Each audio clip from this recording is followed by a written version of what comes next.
સવાલ નંબર 1, આપણી પાસે બે આંખો છે તો પણ આપણે એક જ વસ્તુ કેમ દેખીએ છીએ? એનો જવાબ છે આને બાયનોક્યુલર વિઝન કહેવાય છે. આપણી બે આંખો થોડા ઇંચ અલગ પડે છે, જેના કારણે તેઓ થોડા અલગ એંગલથી વસ્તુઓને જોઈ શકે છે. દિમાગ આ બે અસ્પષ્ટ અથવા અલગ ઇમેજને 3D ઇમેજ બનાવવા માટે પ્રક્રિયા કરે છે, જેથી આપણને સ્પષ્ટ અને ક્લિયર જોઈ શકીએ છીએ.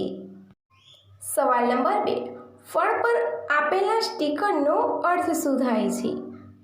એનો જવાબ છે જો કોઈ ફળ કે શાકભાજીના સ્ટીકર પર 5 અંકનો કોડ હોય, જે 9 થી શરૂ થાય, તો તેનો અર્થ એ કે તે સ્વસ્થ અને કુદરતી ફળ છે, જે કુદરતી રીતે ઉગાડવામાં આવ્યો છે.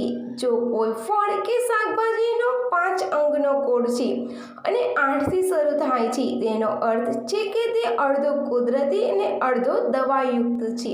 જો કોઈ ફળનો 4 અંકથી કોડ હોય અને જે 4 થી શરૂ થાય, તો તેનો અર્થ એ છે કે તે જંતુનાશક અને રસાયણની મદદથી ઉગાડવામાં આવ્યો હતો.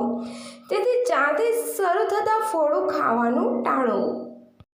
સવાલ નંબર 3, બુર્જ ખલીફા ઇમારત બનાવવામાં કેટલો ખર્ચ થયો હતો?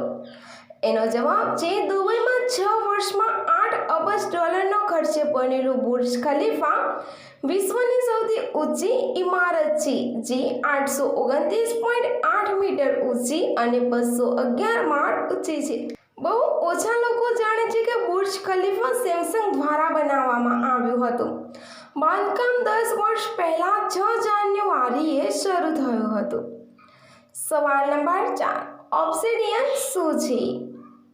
એનો જવાબ છે ઓબ્સિડિયન, જેને જ્વાળામુખી કાચ તરીકે પણ ઓળખવામાં આવે છે, તે ત્યારે બને છે જ્યારે લાવા ખૂબ ઝડપથી ઠંડુ થાય છે અને ક્રિસ્ટલ બનવાનો સમય નથી મળતો. પ્રાચીન સંસ્કૃતિઓ તેનો ઉપયોગ તીક્ષ્ણ સાધનો, શસ્ત્રો અને અરીસાઓ બનાવવા માટે કરતી હતી. કેટલીક સંસ્કૃતિઓ તેને રહસ્યમય અથવા આધ્યાત્મિક ગુણધર્મો પણ માનતી હતી. સવાલ નંબર 5, કેટલા દિવસ સુધી ન મળ્યું હોય તો ગાંડા જેવું કરે છે? એનો જવાબ છે જે દરરોજ કરે છે એમનાથી 1 અઠવાડિયું પણ નથી નીકળતું.